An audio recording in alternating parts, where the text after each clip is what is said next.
ጤና ይስጥልን የተወደዳችሁ ቤተሰቦቻችን እንደምናላችሁ። የሁለተኛው ምዕራፍ የመረጃ ሰዓት ቆይታችን የተለያዩ አዳዲስ ጉዳዮችን አካቶ ከዚህ ሰዓት ጀምሮ ወደ እናንተ መድረሱን ይቀጥላል። የቻናል እድገቱንና የመረጃ ተደራሽነት ጉዳዩን ለእናንተ ሰጥተን ዋና ዋና ዜናዎቹን አስቀድመንላችሁ እንጀምራለን።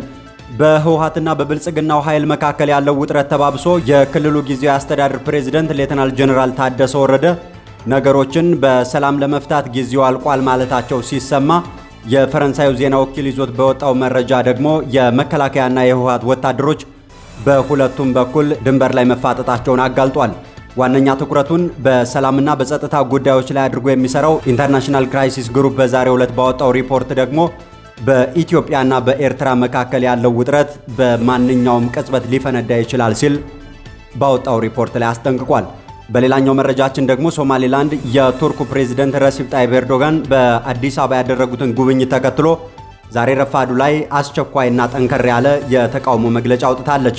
የቱርኩ ፕሬዝዳንት ረሲፕ ጣይብ ኤርዶጋን ከኢትዮጵያና እስራኤል ጎን በመቆም ለሶማሌላንድ እውቅና እንዳትሰጥ ማሳሰባቸውን ተከትሎ ነው ሶማሌላንድ ተቃውሟን ያሰማችው።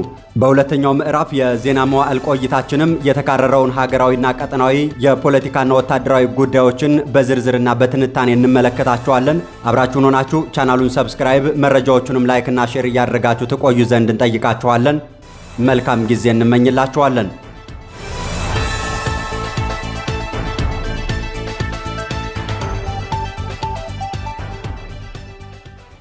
በኢትዮጵያና ኤርትራ መካከል ያለው ውጥረት በማንኛውም ቅጽበት ሊፈነዳ ይችላል ሲል ኢንተርናሽናል ክራይሲስ ግሩፕ አስጠነቀቀ።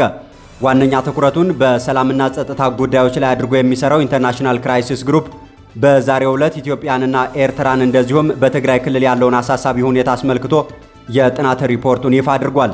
ዓለም አቀፉ ተቋም ባወጣው አዲስ የጥናት ሪፖርት እንደተመለከተው በኢትዮጵያና ኤርትራ መካከል እየተባባሰ የመጣው ውጥረት እንደዚሁም በፌደራል መንግስቱና በህወሓት መካከል መልሶ እያገረሸ ያለው ግጭት አዝማሚያው ወደ ጦርነት ሊቀየር ከጫፍ ላይ ደርሷልም ብሏል።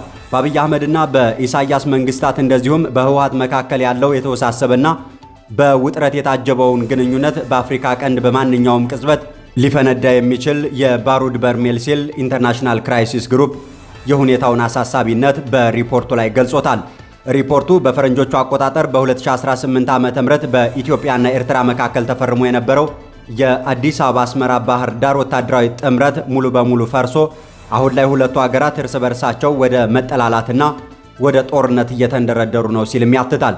የጥናት ሪፖርቱ ግኝቶች እንደሚያሳዩት የትግራይ ፖለቲካ ልሂቃን ውስጣዊ ክፍፍልና የስጋቱ አንደኛው መነሻ አድርጎ የወሰደ ሲሆን በህወሓት አመራሮች መካከል ያለውን ስንጥቃት በመጥቀስም በጌታቸው ረዳ የሚመራው ቡድን ከፌደራል መንግስቱ ጋር ያለውን ግንኙነት ለማጠናከር ሲሞክር፣ በአንጻሩ በደብረጽዮን ገብረ ሚካኤልና ፈትለወርቅ ገብረ እግዚአብሔር ሞንጆሪኖ የሚመራው ሌላኛው የህወሓት ቡድን ከአስመራ ጋር የፈጠረውን ጥምረት የኢትዮጵያና ኤርትራ ውጥረት አንደኛው መነሻ እንደሆነ ያሳያል። ይህ በህወሓት ውስጥ የተፈጠረው የትግራይ ልሂቃንና ፖለቲከኞች አደገኛ ክፍፍል ትግራይን የኢትዮጵያና የኤርትራ የውክልና ጦርነት ሜዳ ላይ ያደርጋት ይችላል ሲልም ዓለም አቀፉ ተቋም በሁለቱ ሀገራት መካከል ያለውን ውጥረት አስመልክቶ ያለውን ስጋት በሪፖርቱ ላይ አብራርቷል። ሌላኛው የኢትዮጵያንና ኤርትራን ግንኙነት አስመልክቶ ኢንተርናሽናል ክራይሲስ ግሩፕ ልዩ ትኩረት የሰጠው ጉዳይ ከባህር በርና የሉዓላዊነት ጋር የተያያዘው ጉዳይ ነው።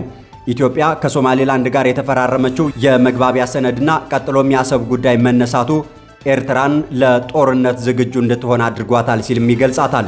ሪፖርቱ እንደሚለው የኢሳያስ አፈወርቂ መንግስት የኢትዮጵያን የባህር በር ጥያቄ ከኢኮኖሚ ተጠቃሚነት አንጻር ሳይሆን የኤርትራን ግዛት ለመቀማት የታለመ የወረራ ዕቅድ አድርጎ ነው የሚመለከተው ሲል ከቅርብ ጊዜ ወዲህ በኢትዮጵያ በኩል የተነሳውን የባህር በር ጥያቄና የኤርትራን ምላሽም ያትታል። በዚህም ምክንያት ኢትዮጵያና ኤርትራ ከሩብ ክፍለ ዘመን በኋላ ወደ ዳግም ጦርነት ሊያመሩ ይችላሉ ሲል ኢንተርናሽናል ክራይሲስ ግሩፕ ባወጣው ሰፊ የጥናት ሪፖርት ላይ አመላክቷል።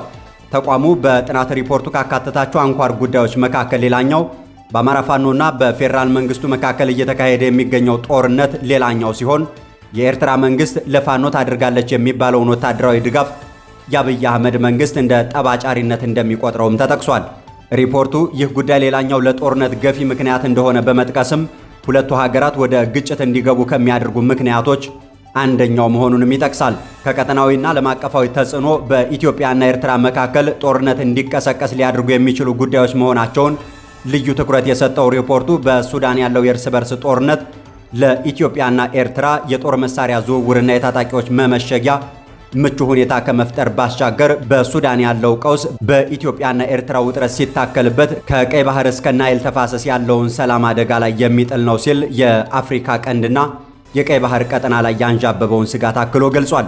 ከዚህ በተጨማሪ የተባበሩት አረብ ኤሚራቶች ለኢትዮጵያ የምታደርገው የድሮን ድጋፍ እንደዚሁም ሳውዲ አረቢያና ግብጽ ደግሞ ለኤርትራ ያላቸው ቅርበት በሁለቱ ሀገራት መካከል ያለውን ውጥረት ወደ ግጭት የሚያመራ ከሆነ ጦርነቱ በአፍሪካውያን ብቻ የማይወሰንና ዓለም አቀፋዊ መልክ እንዲኖረው የሚያደርግ ይሆናል ሲልም የመካከለኛው ምስራቅ ሀገራት በኢትዮጵያና ኤርትራ የሚያደርጉትን ጣልቃ ገብነት አንድምታውንም አያይዞ በሪፖርቱ ገልጾታል። የአፍሪካ ህብረትና የምስራቅ አፍሪካ የልማት በይነ መንግስታት ኢጋድ ግጭቱን የመቆጣጠር አቅማቸው እጅጉን መዳከሙን በመጠቆምም የአህጉራዊና ቀጠናዊ ተቋማት ድክመት ጦርነቱን ለማስቀረት የማይቻልበት ዕድል ሰፊ መሆኑንም ጠቅሷል። በኢትዮጵያና በኤርትራ እንደዚሁም በትግራይ ክልል ያለውን ሁኔታ ልዩ ትኩረት ሰጥቶ ሰፋ ያለ የጥናት ሪፖርት ይፋ ያደረገው ኢንተርናሽናል ክራይሲስ ግሩፕ ዓለም አቀፉ ማህበረሰብ በተለይም አሜሪካና የባህረ ሰላጤው ሀገራት በአስቸኳይ ጣልቃ ገብተው አዲስ አበባና አስመራን ወደ ጠረጴዛ ዙሪያ ካለመጧቸው በስተቀር የፈረንጆቹ 2026 ዓ.ም የአፍሪካ ቀንድ የማይወጣበት ቀውስ ውስጥ ይገባል ሲል ምክረ ሐሳቡንም አስቀምጧል። ከዚሁ ጋር በተገናኘ ተቋሙ አፍሪካ በዚህ ዓመት ልዩ ትኩረት ልትሰጣቸው የሚገቡ 7 የሰላምና ጸጥታ አሳሳቢ ጉዳዮች በሚል በፈረንጆቹ የካቲት 9 2026 ዓ.ም ይዞት በወጣው ሌላኛው ሪፖርቱ ላይ የኢትዮጵያንና ኤርትራን ውጥረት ማካተቱ አይዘነጋም። ተቋሙ ይህንን ስጋቱን እየገለጸ በሚገኝበት ሰዓት ግን ሁለቱ ሀገራት የሜካናይዝድ ጦራቸውንና ከፍተኛ ቁጥር ያለውን እግረኛ ሰራዊታቸውን ወደሚዋሰኑባቸው የድንበር አቅራቢያዎች እያስጠጉ እንደዚሁም የሰው አልባ ተዋጊ አውሮፕላን መቆጣጠሪያ ጣቢያዎችን እየተከሉ እንደሚገኙ ከጉዳዩ ጋር ተያይዞ በመውጣት ላይ የሚገኙ የተለያዩ ተጨባጭ መረጃዎች ያሳያሉ። ተቋሙ በዚህ ሪፖርቱ ላይ በሰሜን ኢትዮጵያ ዳግም ጦርነት ቢቀሰቀስ ቀደም ሲል ከነበረውና ከግጭቱ ገና ባላገገሙ በሚሊዮኖች በሚቆጠሩ ዜጎች ላይ እጅግ የከፋ ሰቆቃና ሰብአዊ ቀውስ እንደሚያስከትልም አጽንኦት ሰጥቶ አሳስቧል። ይህ ስጋት በጦር ሜዳ ብቻ የሚወሰን ሳይሆን ኢትዮጵያ ከዓለም አቀፉ የገንዘብ ድርጅት IMF ጋር የጀመረችው የኢኮኖሚ ማሻሻያ ፕሮግራምም አደጋ ላይ እንደሚወድቅና የውጭ ድጋፎች እንዲቋረጡ በማድረግም በዜጎች የዕለት ተዕለት ኑሮ ላይ አሁን ካለው አስከፊ የዋጋ ንረትና የኑሮ ውድነት የከፋ ውጤት የሚያስከትል መሆኑን ኢንተርናሽናል ክራይሲስ ግሩፕ በዛሬው ዕለት ባወጣው ሪፖርቱ ላይ አስረድቷል።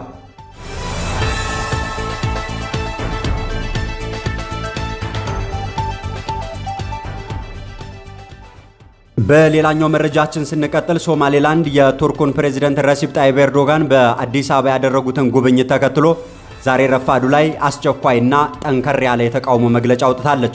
የቱርኩ ፕሬዝዳንት ረሲፕ ጣይብ ኤርዶጋን ኢትዮጵያ ከእስራኤል ጎን በመቆም ለሶማሌላንድ እውቅና እንዳትሰጥ ማሳሰባቸውን ተከትሎ ነው ሶማሌላንድ ተቃውሟን ያሰማቸው። እስራኤል ባሳለፍነው ታህሳስ ወር ለሶማሌላንድ እውቅና መስጠቷን ተከትሎም ፕሬዝዳንት ኤርዶጋን አፋጣኝ ምላሽ መስጠታቸው የሚታወስ ሲሆን እስራኤል ያሳለፈችው ውሳኔ የአፍሪካን ቀንድ የሚያተራምስ ነው ማለታቸው ይታወሳል። ራስ ገዟ ሶማሌላንድ የቱርኩ ፕሬዝዳንት በትላንትናው ዕለት በኢትዮጵያ ያደረጉትን ይፋዊ የሥራ ጉብኝት ተከትሎ ሶማሌላንድን አስመልክቶ የሰጡትን አስተያየት በተመለከተ በውጭ ጉዳይና ዓለም አቀፍ ትብብር ሚኒስቴር በኩል ነው መግለጫውን ያወጣቸው። በመግለጫው እንደተመለከተው ቱርክ በሶማሌላንድና በቀጠናዊ አጋሮቿ መካከል ያለውን ግንኙነት ለማዳከም ያለመና ተቀባይነት የሌለው ጣልቃ ገብነት እየፈጸመች ነው ስትልም ተቃውማለች። ከዚሁ ጋር በተገናኘ ቱርክ፣ ግብጽና ሳውዲ አረቢያ ሶማሌላንድ ከጎረቤቶቿ እውቅና እንዳታገኝ ጫና በመፍጠር ላይ ይገኛሉ ተብሏል። ላብነትም ኤርዶጋን ወደ ኢትዮጵያ ከመምጣታቸው ከ5 ቀናት ቀደም ብሎ የሳውዲ አረቢያው የውጭ ጉዳይ ሚኒስትር ልዑል ፋይሰል ቢን ፋርሃን ከጠቅላይ ሚኒስትር አብይ አህመድ ጋር በቀጠናዊ ጉዳዮች ላይ ለመወያየት ወደ አዲስ አበባ ማቅናታቸው ይታወሳል። ሳውዲ አረቢያ በያዝነው ወር መጀመሪያ ከሶማሊያ ጋር ወሳኝ የተባሉትን ወታደራዊ ስምምነቶች የተፈራረመች ሲሆን በውጭ ጉዳይ ሚኒስትሯ በኩል ደግሞ በኤርትራ ጉዳይ እንደዚሁም የሶማሌላንድን እውቅና አስመልክቶ ከአብይ አህመድ ጋር መወያየቱ አይዘነጋም። የሶማሌላንድን እውቅና አስመልክቶ የቱርኩ ፕሬዝዳንት ኤርዶጋን በዚህ ሳምንት መጨረሻ የተባበሩት አረብ ኤሚራቶች በመጓዝ ከሼህ መሐመድ ቢን ዛይድ ጋር በቀጥታ ለመነጋገር የነበራቸው እቅድ ቢን ዛይድ በገጠማቸው የጤና እክል ምክንያት ሳይሳካ ቀርቷል። የግብፁ ፕሬዝዳንት አብዱል ፈታህ አልሲሲ በበኩላቸው ባሳለፍነው የካቲት ወር መጀመሪያ ወደ ተባበሩት አረብ ኤሚራቶች አቡዳቢ ተጉዘው ካቻቸው ከሼህ መሐመድ ቢን ዛይድ ጋር በተወያዩበት ወቅት ለሶማሌላንድ እውቅና እንዳይሰጡ ግፊት ለማድረግ ሞክረው እንደነበርም ተሰምቷል። በተያያዘ ዜና የግብፁ የውጭ ጉዳይ ሚኒስትር ባድር አብደላቲም በትላንትናው ዕለት ኬንያ መግባታቸው የሚታወስ ነው። በቆይታቸውም ሶማሌላንድ ከኬንያ እውቅና እንዳታገኝ የማግባባት ሙከራ አድርገዋልም ተብሏል። ሶማሌላንድ መግለጫ ከማውጣቷ ቀደም ብሎ በአዲስ አበባ ዩኒቨርሲቲ በአካል ተገኝተው የክብር ዶክትሬት ዲግሪያቸውን ከተቀበሉ ከ11 ዓመታት በኋላ ለይፋው የሥራ ጉብኝት ወደ ኢትዮጵያ የመጡት የቱርኩ ፕሬዝዳንት ረሲፕ ጣይብ ኤርዶጋን በአፍሪካ ቀንድ አንገብጋቢ ጉዳዮች ዙሪያ ከጠቅላይ ሚኒስትር አብይ አህመድ ጋር መክረዋልም ተብሏል። ፕሬዝዳንቱ ከጠቅላይ ሚኒስትሩ ጋር በነበራቸው ውይይትም መላው ዓለም ትኩረቱን ወደ አፍሪካ ቀንድ ቀጠና ማድረጉን በመጥቀስ የቀጠናው ችግር በቀጠናው አገሮች መፈታት እንዳለባቸውና የአፍሪካ ቀንድ የባዕድ ኃይሎች መፋለሚያ መሆን እንደሌለበት አምናለሁ ሲሉ በመድረኩ ላይ ተናግረዋል ተብሏል። ኤርዶጋን አክለውም በዚህ ረገድ እስራኤል ሶማሌላንድን እውቅና መስጠቷ ለሶማሌላንድም ሆነ ለአፍሪካ ቀንድ ከጥቅሙ ይልቅ የሚያስከትለው መዘዝ እንደሚከፋ ማሳሰቢያ ያዘለ መልእክት አስተላልፈዋል። የቱርኩ ፕሬዝዳንት በፈረንጆቹ 2024 መግቢያ ላይ በአብይ አህመድና በቀድሞ የሶማሌላንድ ፕሬዝዳንት ሙሴ ቢሂ መካከል ተደርጎ የነበረውን የወደብ መግባቢያ ስምምነት መካከል የተፈጠረውን ቀጠናዊ ውጥረት ለማርገብ ኢትዮጵያንና ሶማሊያን በቱርክ አንካራ ለማስታረቅ ያደረጉት ጥረት መሳካቱንም ጭምር አውስተዋል። ሶማሌላንድ በዛሬው ዕለት ባወጣችው መግለጫ በበኩሏ በአፍሪካ ቀንድ የሚገኙ ሀገራት የውጭ ፖሊሲ ውሳኔዎች መወሰን ያለባቸው በቀጠናው መንግስታትና ህዝቦች እንጂ በውጭ ሀገራት ጂኦፖለቲካዊ ሽኩቻዎች አማካኝነት እንዲሆን መፍቀድ የለብንም ብላለች።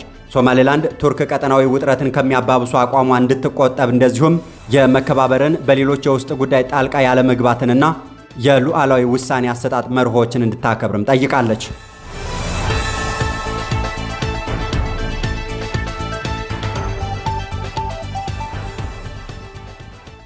በሌላኛውና በዚሁ የውጥረት ዜናችን ስንቀጥል በህወሓትና በብልጽግና ኃይሎች መካከል ያለው ውጥረት ተባብሶ አሁን የአንድ ወገን አንድ ትንፋሽ ፊሽካና የአንድ ጥይት ድምጽ ብቻ የቀረው ይመስላል።